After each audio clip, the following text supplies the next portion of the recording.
Ultra-processed foods, you know they're not doing you any favors. Maybe you've even ditched that fiery red snack with the glowing dust. But now what? How do you actually make a change without it feeling like a total overhaul? That's where Rid, Restock, and Reorganize come in. Real steps, real impact, and honestly, it's easier than you think. We experience 1,000 waking minutes on average every day. How are you spending yours? I'm Dr. Wendy Bazilian, and you're listening to 1,000 Waking Minutes. I can't wait to connect with you here with practical ways to eat well, move daily, and be healthy, to optimize every waking minute you live for a happier, healthier life. Thank you for sharing some of your waking minutes with me today. Let's get started. I'm saying yes to better days, yes. I'm on my way, yes. It's gonna be okay, yeah.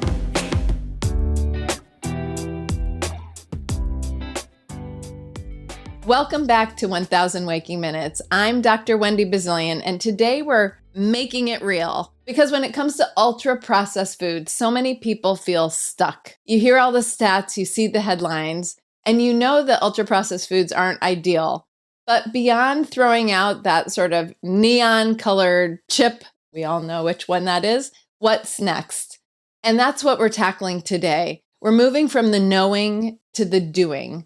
And I'm going to walk you through 3 simple, realistic ways to unprocess your kitchen and your everyday choices. Don't worry, this isn't a complete overhaul. In fact, we may revisit this little by little over time. We're all works in progress, and this is certainly one that warrants revisiting over time. But this is a sort of no stress, no overwhelm approach. Small, smart changes is all I'm asking, and they do add up over time. But before we get into the how, I want to take a quick minute to talk about the what and the why on this. Don't worry, I'm not going to go into the deep science today, I promise. But I want to take a moment to frame this up again, since I did an episode previous to this just about the what and the why a little bit more, but so that today actually makes sense. Ultra-processed foods, often called UPFs, the acronym for short, they get a lot of attention. But what does this actually mean? Well, back in 2009, researchers at the University of Sao Paulo in Brazil had developed what's called the NOVA classification system. That is not an acronym. That means new. And it categorizes foods not based on their nutrients, as we often look at, but on their processing, how much they're processed, to what extent. And here's the thing, it's a great tool for research. I think it is a great tool, and it's allowed a lot of researchers since then. There's an explosion of research using the NOVA classification system, which actually helps researchers not replicate studies, I mean that also, but to model studies that can be comparable over time, I guess. So it is a great tool for research. But here's the thing, it doesn't tell us how to eat. It can be used in various ways to be suggestive, but that's where we come in today. We're going to talk about the how, not the how to eat, but how to use the processing scale in our own kitchen and in our own lives. And why does this matter? Well, we talked about it in the last episode where I introduced the ultra-processed foods to you through my lens here at 1,000 Waking Minutes. But to sum it up briefly, ultra-processed foods can accelerate biological aging. That's when eaten in excess. All of these are when eaten in excess, not like the once in a while type of thing. But that's sort of like pressing the fast forward button on aging. Not a great thing. They can also increase risk of certain chronic diseases. They can impact gut health, our microbiome, as well as mental health. And ultra-processed foods can also impact and alter our taste preferences over time, what we taste, what we crave. And they really make it easier to overeat, which is problematic without even realizing it. So that is really problematic because it's one thing to overeat because you're having a big meal and you're taking extra bite and it's delicious and it's a big meal and that's what you're doing. But to do it without even realizing it, that is problematic. But this isn't about fear here. It is about clarity. The more we understand, the more power we have over our choices. And at the end of the day, health isn't about restriction. It's about intention and what choices we make personally about what we put into our mouths, when, the quality, how much, and all those things. So this brings me to a favorite quote I just want to share that I think's fitting here. It's a sentiment that's often attributed, I found, to Leonardo da Vinci, but it's actually from Claire Booth Luce, a playwright and one of our first female U.S. ambassadors. In 1931, she wrote in one of her books called Stuffed Shirts, albeit in a slightly different context here, but she wrote, quote, "The height of sophistication is simplicity." Again, that quote, "The height of sophistication is simplicity." And I would say, well, I really love this because when it comes to food, the closer we get to real whole foods, unprocessed ingredients, the more sort of elegant or maybe sophisticated perhaps they become. And we can return to what's essential. Now, I'm not going to say that we all need to eat whole, real, fresh foods all the time because we live in the real world. But the food that fuels us best often is the simplest. So today, in that spirit, we're shifting from science to strategy and taking all that we know so far anyway, along with some good old-fashioned common sense, and we're going to turn it into something we can actually do. So after we wrapped up the last episode, I had a bit of a realization. For nearly 20 years, I've been using 3 R's, which we're going to talk about today: rid, restock, and reorganize. And I've used them as a simple and practical way to help people clean up, do spring cleaning maybe on their food choices, whether it was reading ingredient lists and looking at labels, or cutting back on certain additives, looking to put new things into their diets, removing some of the more obvious ultra-processed food culprits. It always just made sense, this sort of rid, restock, reorganize. And back in the early 2000s, hydrogenated oils were everywhere, you might remember. And it wasn't until 2006 when labeling regulation made it law to force them to be seen. They were on the spotlight. They had to be on the label. And over time, manufacturers phased them out, thankfully. And by the way, as of 2015, many people don't really know this, they were actually removed from GRAS status. GRAS stands for generally recognized as safe as an ingredient. They were removed by the FDA. And that was a time when we were trying to identify on ingredient lists, and I would encourage, let's rid these from the diet. You can't easily spot them. Let's find these and let's pull them back, and let's really limit or rid them and remove them from the diet. And the same was true for me in the work I was doing then. Certain things just made sense early on. There was some early science coming along, nothing hugely scary or totally conclusive, but just learning of the origin of certain things like artificial colors and certain preservatives and other additives that even before there was mounting research, they just didn't seem necessary in the diet. So I would use the term rid. If it says artificial, it's in the name. I would think. I thought as a consumer, I was a young student, I was a young, newly minted, degreed and credentialed health professional. So I think it's okay to say rid sometimes, and we're going to remove some things that don't make sense or that aren't necessary in our diet, let alone potentially risky. But this also coincided where I worked at the time at a destination spa, where food came straight from the organic garden and guests came to reset their diets, their movements, their mindset, all the things, healthy habits, and their health overall. And when you focus on real nutrient-rich foods, it wasn't about restriction, but we were making space for what nourishes us, and sometimes that entailed rid. So because I so strongly believe, since I started studying nutrition and counted on that good food and saw the science and the power of the nutrients and the phytochemicals in food, it just seemed like the right word. So what I'm getting at is I just sort of stuck on the rid. But here's what I realized. Maybe rid isn't the only word for that first step. So maybe the first R, I'm going to shift and say it could be rid, but it could also be reduce. Because these days, there are foods and ingredients that you may want to remove altogether from your kitchen or your routine or your habit. But the real goal really isn't all or nothing. I want to not build in flexibility for flexibility's sake, although I think that is important. Even moderation should be done in moderation, as I always like to say. But about reducing ultra processed foods, I'd like you to think about maybe there will be some rid, and I'm still going to stick with the rid at the beginning, but rid or reduce is what we're going to sort of have in the spirit of the first step.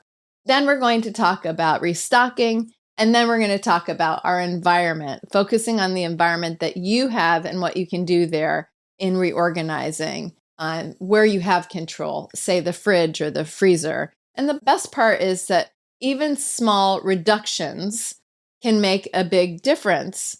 So let's start with our rid and dive right in there, and maybe we'll call it reduce completely over time. So let's start with that. How do you reduce the ultra processed foods without overwhelm?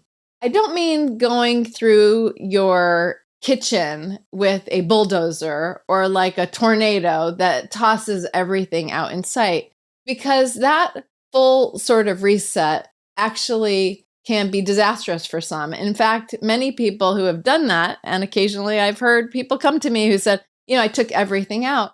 It just comes right back in very soon thereafter because all of a sudden you have an empty pantry and don't know what to do with it.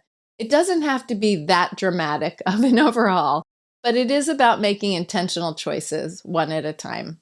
So think of it more as like reducing and refining and resetting. Here's the truth. Not all ultra processed foods even need to be banished forever or at all. Some are worth showing the door, like out you go. But some of them actually that fall into this NOVA classification as ultra processed have good quality ingredients, and they just make life more convenient, and you can feel proud about them. So where do we start with this? People always ask me, what should I cut back on first? In other words, where do I start? And the answer isn't everything at once, as I mentioned. We want to rethink things. We want to reduce some. And then maybe we want to do some removal, full-on rid. So I think the best place to begin is with the ultra-processed foods that are just there. And what I mean are ones that you eat on autopilot. Maybe you're not even thinking about some of the things that have come into your pantry. And that's why it's important to look at your pantry, look at your refrigerator, and check things anew with new eyes, new sort of glasses, new science glasses on, if you will. So these are things that you eat not out of love, you don't adore them, but more like habituated. It's just sort of like on your shopping list every week, or if you do digital shopping, online shopping, it just shows up in your cart every single time. So here's how you spot some of those things. Number one is checking the ingredient list. Surely you've heard this tip before, check the ingredient list. And sometimes it feels like it's assigned to like dieting or focusing on a key nutrient like fiber or some key things. But what I want you to do is to focus with this new lens. If you wouldn't buy the ingredients you see separately, if you can't imagine picking up maltodextrin at the grocery store next time, or sodium benzoate at, on aisle 5 in the grocery store, it's probably ultra processed. Do you have to throw it away right away? No, but put that in your mind as one item in your pantry that maybe warrants consideration for ridding or maybe replacing. Look particularly at the first 5 ingredients. And this is not a magical number. I know there are people in my field who would be like, oh, Wendy, on the 5 ingredients here. It's not about the number 5, but look at the primary ingredients. Those are the ones that are most prominent in the package. By labeling, ingredient labeling law, ingredients have to be labeled in descending order by their contribution, by weight, by percentage into that product. So say the first 3 to 5 are the ones that are most prominently showing, and they're as ingredients if you were doing a recipe from home, from scratch. So if sugar or refined oils or preservatives show up early, it's worth considering for this rid and reduce step. And then watch for some like tricky words or tricky ingredients like stabilizers, emulsifiers, artificial flavors that help keep food shelf stable, maybe hyper palatable, maybe, but they don't actually help keep you feeling any better or even your best. So this really isn't about eliminating everything fun or never eating packaged foods again. It's about becoming aware and deciding where you want to make a shift here. So that's the first place to start. So cleaning out your kitchen can feel totally overwhelming. So don't think of this as all or nothing. Instead, think of it like tidying up or making space for the foods you want to eat more of. Maybe, and when we get to reorganize, you take one space even at a time. Here's a simple way to approach it. Out with the truly old. I mean, if you have a jar of mystery sauce in the back of your refrigerator, or you have a bag of wilted vegetables, or maybe some fresh herbs. Sometimes that happens. You get the herbs, you use them for recipe, and they sort of get stuck back somewhere in the drawers, and they just sit there and they get sort of archaeological over time. Start there. Start with the truly old. Identify the so-so ultra-processed foods, the ones that you eat just because they're around. Maybe there's a box of crackers that you got in a gift package over the holidays, something that you picked up because you were just hungry on the spot, that keep making their way to your plate or that you just keep grabbing. This is a great place to start on sort of reducing and removing through that rid. And then look for some of these ingredients to consider swapping. If you do see hydrogenated oils or trans fats, look for better types of fats. Maybe we're going to be looking for more whole food fats like nuts and seeds and avocado and olive oil instead. Look for that word, high fructose corn syrup, HFCS. Try choosing other types of sweeteners is where we're going to swap too. But look for that in the ingredient list. And definitely look for those artificial colors, the flavors, and the preservatives, especially the ones that sound like a chemistry set. Some of those words are fine, and I don't want to malign every word. Sometimes they're just labeled that way. But if it says artificial on it, that's a pretty good clue that it is an ultra-processed food. And maybe, just maybe, we want to reduce or eliminate it from our diet. Picture yourself at the grocery store again. Would you ever ask a clerk, where will I find that red dye number 3 that we talked about in another episode? No, of course not. That's a sign for you. Remember, we don't have to do this all at once. Just pick like one thing, maybe scanning a label or picking a shelf. Maybe the next time that you grab something to use, take a quick peek. You can be purposeful at this, and maybe you swap out one by one, and that's where we'll get to restock in a moment. So now that we've started making some space, what do we fill this with? That's where restock comes in. We're going to talk about making better choices for our own environment without making it complicated. So cutting back on ultra-processed foods doesn't mean giving up convenience or your favorite foods. I want to make that clear. It's not about deprivation. That's not the intent. It's about better swaps and about upgrades. So think of it this way. And I meant to bring one. This is a podcast in audio format, obviously, but I do put it up on YouTube. So I forgot to do this. So imagine this, or maybe try it. I love writing on bananas with a ballpoint pen. I often write my daughter little notes into her lunchbox, a ballpoint pen on a banana. It's just really smooth and easy to do and really fun. But imagine a banana that says ingredients, banana. That is at its purest an unprocessed food, Mother Nature right there in front of you. And think about ingredients in homemade applesauce. What would that have? Well, it would have apples and maybe some cinnamon. Maybe just that. Maybe a little added sugar, but maybe not. But grab a pack of apple-flavored snack, and suddenly there is a list of maybe 8, 10 15 ingredients, half of which start sounding like a science experiment. And again, it's not inherently bad. I'm not placing a morality bad or good, but it's getting further and further away from the apple. In fact, sometimes you'll see in small print apple flavored bits or artificially and naturally flavored on something that comes from or sort of conveys it coming from a whole food. Even similar foods can be worlds apart in how they're processed. My daughter, who I often reference here on this podcast, who is wise beyond her years, she's only 6, she puts it really perfectly. She said, a homemade chocolate cake is different than one from the store, right?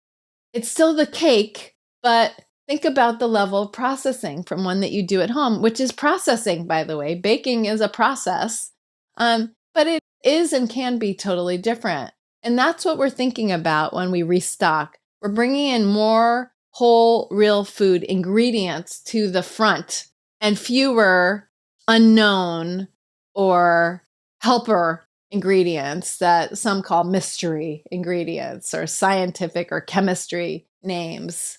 So where do we start with that? You may be wondering, like, what do I do? And I like to think of it in categories. And this is something that you could actually do category by category if you choose, maybe tackling 1 or 2 at a time. So one would be our fruits and vegetables. What do we need to eat more of? What do we shop for? What do we actually know and hopefully love in fresh and frozen forms? This comes in a variety. Check out your fresh, your frozen, your dried, your canned, and look at those foods. Where do they feature in your home? Do you have fresh and frozen with no additives? Do you have cans or jars that may or may not have added sugars? This is a great place to start swapping in better choices if you find that what you have has some of these different ingredients like added sugars. You can find it in real fruit juice, for example. You can find lower sodium alternatives. You can find ones with less or no preservatives in them. Another category, your beans. Do you buy dried beans or do you buy canned beans? And are your cans, most of them are now, thankfully, most BPA free, where they BPA free linings on your beans. Again, are they lower sodium? Do you feel good about the quality?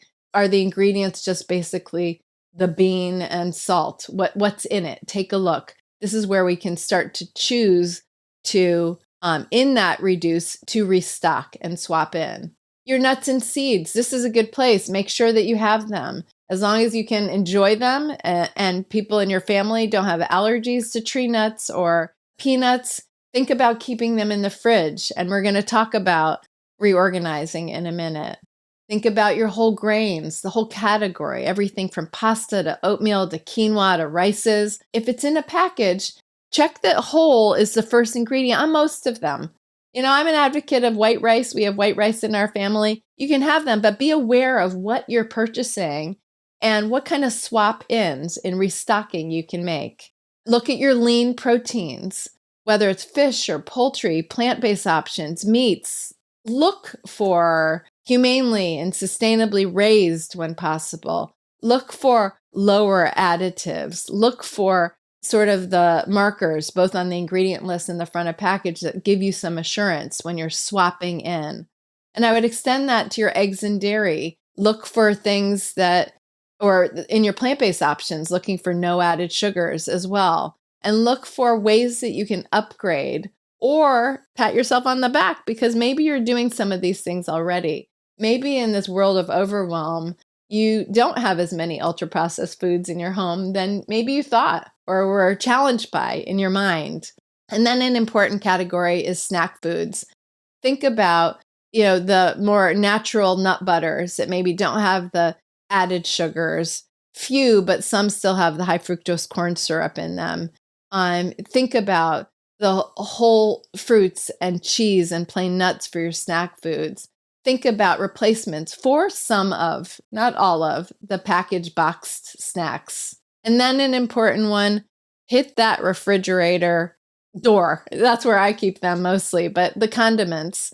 Think about and look at those condiment bottles, your dressings, things that may have been hanging around for a while, the different sauces that may be there. Check the expiration date, the best by dates, check all that, and check the ingredients as well. Things like that. So spending time looking categorically, not all in one day, not all at one time, not even all in 1 week maybe, but take categories apart and look for opportunities to proactively restock with a better option. Maybe it's when you run out of the last one. If you want to minimize food waste, that's totally cool. But think about, how will I restock it the next time here? And this would be a good time in restocking to just stop for a moment and talk about sugar. I was trying to think of how to euphemistically talk about it. This is time to consider writing the old Dear John letter to the added sugars in the restocking phase, breaking up with the excess added sugars in our diet. I have absolutely nothing bad to say about sugar in general. The sweet flavor, sugar can be a good quality in our diet. It's a carbohydrate source, but there's no question, A, we eat more than we need in sugar in general, and B, there's a lot of excess added sugars in the diet and in our packaged foods. Ultra-processed foods tend to be loaded with added sugars. It sneaks into everything, and you'd be surprised. We will definitely have episodes about sugar, added sugar, and things like this. But it sneaks into things like breads and sauces where you wouldn't expect it. It sneaks into crackers. I used to have a very well-known cracker. They've sort of changed it. They had 4 different types of sugar in the ingredient list. And the reason I determined that I had 4 different types of sugar is because by the time those 4 were added in small amounts, they fell lower on the ingredient label, which, story for another day. But taking a look at sugar, there have been studies that sugar can be even more habit forming than certain drugs in animal models, mind you, but that they can be even more addicting. So I'm not down on sugar, in as much to say that sugar and sweet can fit in our diet. There are natural sugars that occur in our food. But with regard to the excess added sugars, that is a great place to take a hard look at your foods and your boxes and your cans and containers, and start with awareness and look for sugar on the labels.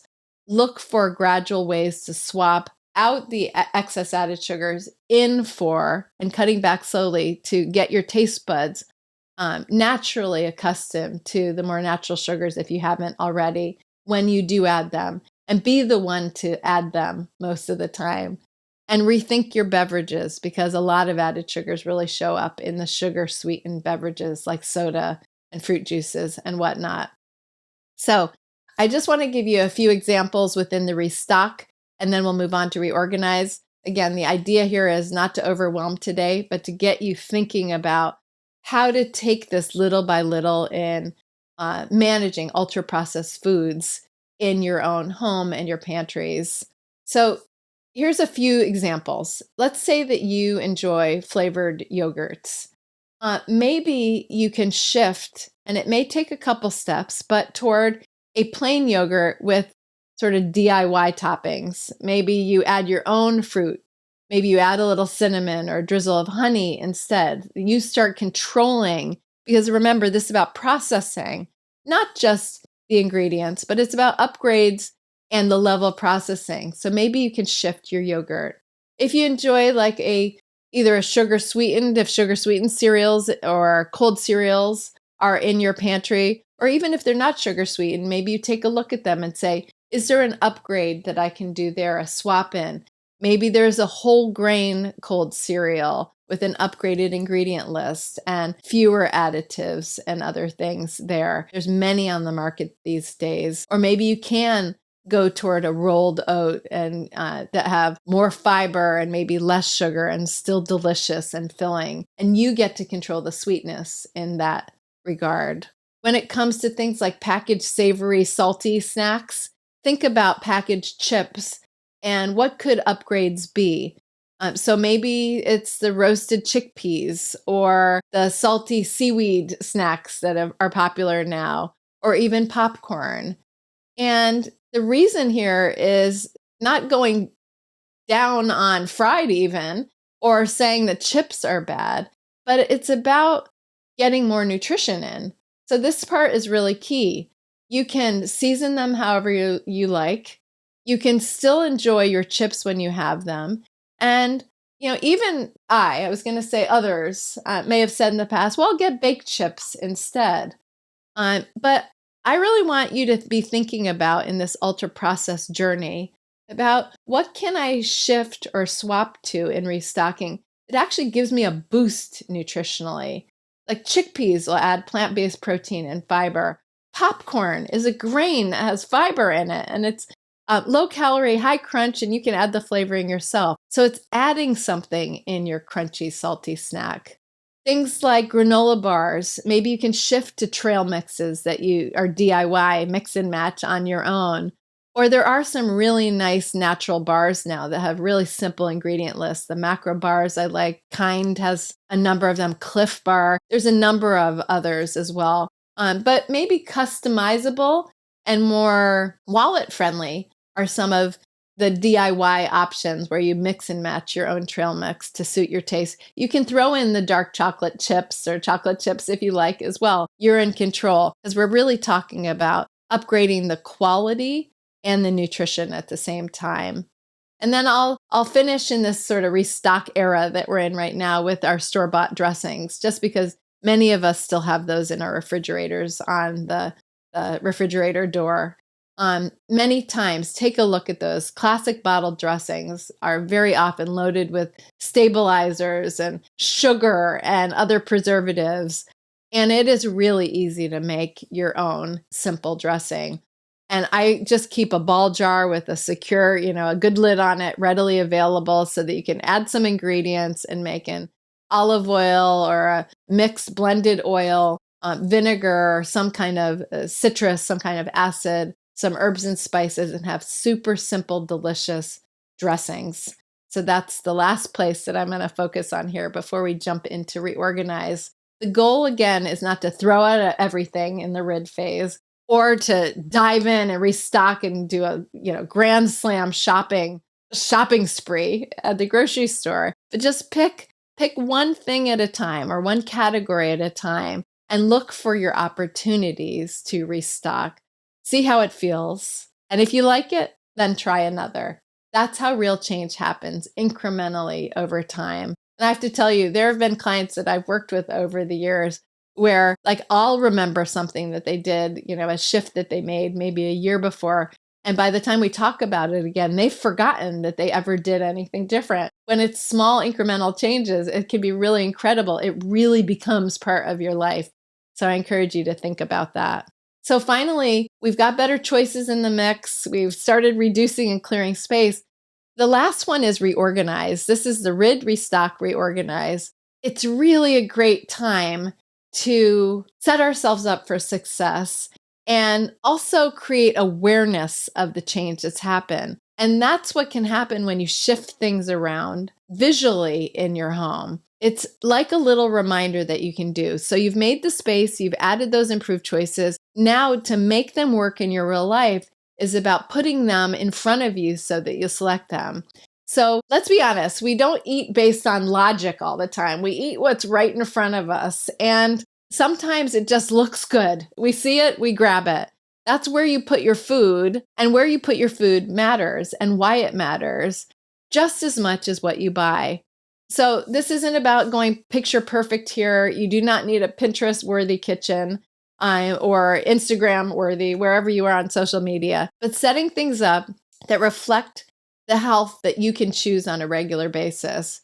The goal is to make the better for you foods your default, the ones that are easier to grab. They're the first thing to see and not the last. So here's how you do it.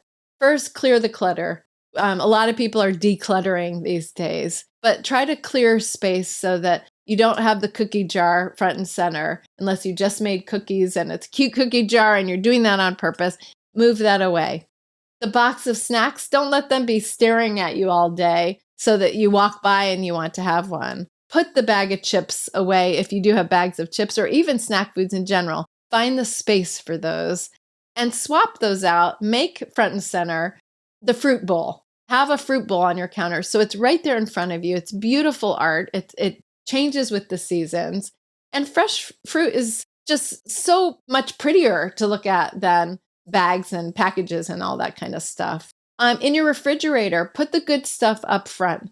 So long ago, we really needed that crisper, many of us, to put the vegetables in to keep them really preserved as long as possible because we did less shopping. But if your fresh berries or veggies or hummus even is tucked way back in the fridge, then you're less likely to choose them or remember them, or they may actually go bad before you get to them. So don't be afraid to bring them up to eye level. Wash your grapes, maybe not your berries. You rinse those right before you eat them, but you can wash your grapes and leave them in a bowl in your fridge so you can go in and grab some. Maybe use some scissors to cut some little bunches off your grapes so you could just grab a little bunch. Maybe make some crudité and make some plates of crudité in your refrigerator, something that you can grab easily without even thinking. Another tip, and I call this my Sharpie trick. This is from my grandmother, June, who always had a Sharpie pen strung to the refrigerator door, as I recall. And she always had it there because then the pen doesn't go walking, as many pens do in households. And she would always label the food in whatever system works for you, either when to use it by, when you put it in. And then it's a way that you can actually track your food over time a little bit. And also make sure that you actually eat them before they go bad and become a science experiment. So, 6 months for your pantry staples, about a year for your spices. Think about maybe writing an O with the date for the date that you opened something. If you don't want to do it on the reverse so that you know, like, oh, I opened that 3 months ago, that dressing. Maybe it's time to move it on, or maybe it's time to upgrade and restock. And then certainly rethink your storage. In Reorganize, rethink your storage a little bit. If you love your dishes, make them easier to grab to make your food beautiful. Have a section in your fridge or pantry that's designated just for your go-to healthy snacks. That makes it easier to choose than opening the whole pantry and seeing the world of food, as I call it. Just make it easier. Have your pre-cut veggies at your eye level so you can take them out. These become sort of your health habits as you go, as you also do this sort of unprocessing of your space. So tonight, take 5 or 10 minutes to do a little of this reorganization while you're starting the RID. And maybe you can't restock quite yet, but you're starting that process of looking at what you have, maybe one category at a time. Maybe do a little bit of reorganization. Pop on a little music. What song could we play? Maybe Don't Stop Me Now by Queen, or some other great song that comes to mind to get you in the groove, or something that's really upbeat that makes you feel empowered. And make sure that your first choices you set up for you, the first things you choose, are the ones that are simple, but that you'll enjoy. Easiest to grab. Make healthy choices become second nature for you. That's the goal. And that's the whole point, really. Making it doable, making it stick, and making it work for you. Okay, well, we talked about the RID, Restock, and Reorganize. I'm not going to do a full mindful minute together with you today, but I do want to do a quick, simple grounding check-in, pause on purpose, shall we call it. If you're sitting, feel the chair beneath you. If you're standing, notice the way your feet press into the ground. Sort of rock back and forth and feel the ground. If you're walking or moving, feel the rhythm that you're making. Nothing to change, nothing really to do except to notice. Feel the presence of your body, sort of the gravitational pull to the earth. Now let's take a slow, deep breath in and just let it out. That's it. That's all for a mindful moment today. One breath, one pause, one moment to reset. Of course, if you want to take this further with finding your moments in meditation, I do have a full episode that I did recently on sort of an introduction to meditation and mindfulness, a whole conversation that's waiting for you. And in each episode, we usually do a mindful minute together. but I wanted just to have a grounding moment before we recap on our day. All right, here's my challenge for you this week. Just try one swap. Maybe it's grabbing a whole real food snack instead of some usual that you may already be less happy with but haven't made any changes. Or try something simple and satisfying that's just new that you may add. Just one small shift. Try it on and see how it feels.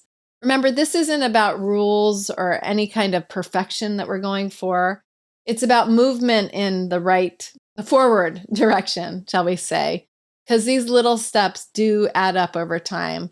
Take a look at your labels, try a swap, and set your space up for success. That's rid or reduce, that's restock, and that's reorganize. Every choice we make in our 1000 waking minutes shapes how we feel, how we move, how we show up. And the great thing is that there's no final exam, there's no end point. You don't have to get it all right to make a real impact on your life and your health. We'll certainly be coming back to this topic. There's lots to explore in this space. And if you're enjoying this podcast, I hope that you're subscribed. Please make sure that you are so you don't miss anything. I encourage you to share with a friend, to write a comment and review. It means the world. It means a lot to me. Thank you in advance for that. You can always reach me at wendybazilian.com. You can find me there, and you can write me at 1kwm@wendybazilian.com. This is 1000 Waking Minutes. I'm Wendy Bazilian. And until next time, be well. Thank you for tuning in to 1000 Waking Minutes. A huge thank you to our amazing collaborators, including our production and marketing teams, and Gabriela Escalante in particular. To the ultra-talented Beza for my theme music, my lifelong friend and artist, Pearl Price Photography and Design, to Daniel Ballantyne, Jen Nguyen, Joanna Powell, and of course my family, and everyone working tirelessly behind the scenes. And to you, our valued listeners, I so appreciate your support. If you enjoyed today's episode, please consider leaving a comment, writing a review, and giving 1000 Waking Minutes, that's us, a 5-star rating. And please hit subscribe on Apple Podcasts, Spotify, or wherever you enjoy your podcasts. Please follow and stay connected at wendybazilian.com. And don't forget to share with your friends. Your support helps us grow and bring you more great content. Until next time, find some simple opportunities to optimize those 1000 waking minutes each day.